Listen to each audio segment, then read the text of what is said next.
Dictation start करते हैं 5 second बाद।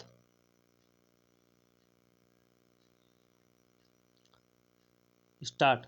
देश की आर्थिक अवस्था का जो विवरण वित्त मंत्री जी ने हमारे सामने प्रस्तुत किया है वह संतोषजनक है।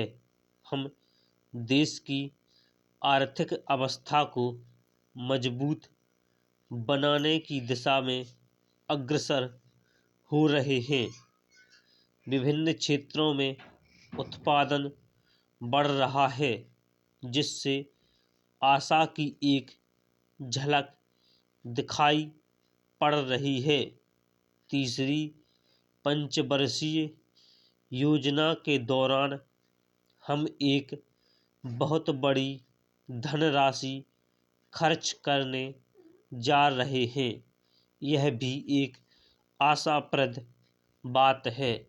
लेकिन अध्यक्ष महोदय, पिछले साल भी मैंने वित्त मंत्री जी का ध्यान इस तरफ खींचा था और आज फिर खींचता हूं कि देश की वर्तमान आर्थिक अवस्था का चित्र हमारे सामने रखने के साथ ही साथ उन्हें यह भी बतलाना चाहिए था कि इस देश के अंदर उत्पादन में जो वृद्धि हुई है वह समाज के किस अंग में, किस रूप में उपयोग में लाई गई है।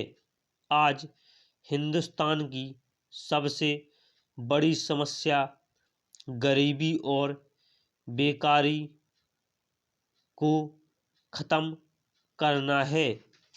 ये दोनों बीमारियां हमारे समाज के अंदर कैंसर की बीमारी की तरह से हैं। आज तक डॉक्टर भी यह नहीं सोच पाए कि कैंसर की बीमारी के लिए कौन सी दवा उपयुक्त है। उसी तरह वित्त मंत्री जी इस विद्या के विशेषज्ञ होते हुए भी इस बीमारी की असल दवा हमें बतलाने में असमर्थ रहे। यह ठीक है कि बेकारों की बेकारी की समस्या को महसूस करते हैं, लेकिन हम देखते हैं कि जैसे जैसे हमारी योजना का काम आगे बढ़ता जाता है, वैसे वैसे यह पता लगता है कि बेकारी भी उसी गति से बढ़ती जा रही है। गरीबी का सवाल बेकारी की समस्या से जुड़ा हुआ है। अगर लोगों को काम मिलेगा तो बेकारी दूर होगी और देश से गरीबी भी दूर होती जाएगी। मेरे मित्र ने यहाँ अपने विचार प्रकट करते हुए अभी कहा कि देश की उन्नति के लिए नागरिकों को त्याग करना चाहिए।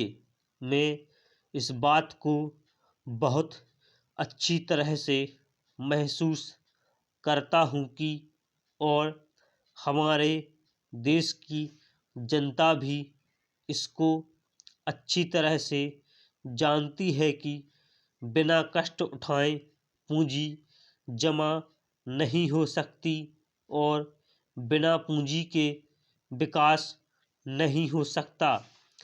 परंतु सिर्फ इस सदन में खड़े होकर कह देने से पूंजी नहीं बढ़ सकती।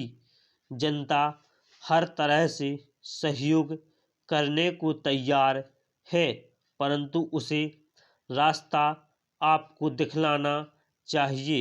आपको स्वयं कुछ त्याग करके जनता के सामने जाना चाहिए। तब आप विश्वास रखिए, जनता हर तरह से आपकी मदद करने को तैयार रहेगी। स्टॉप।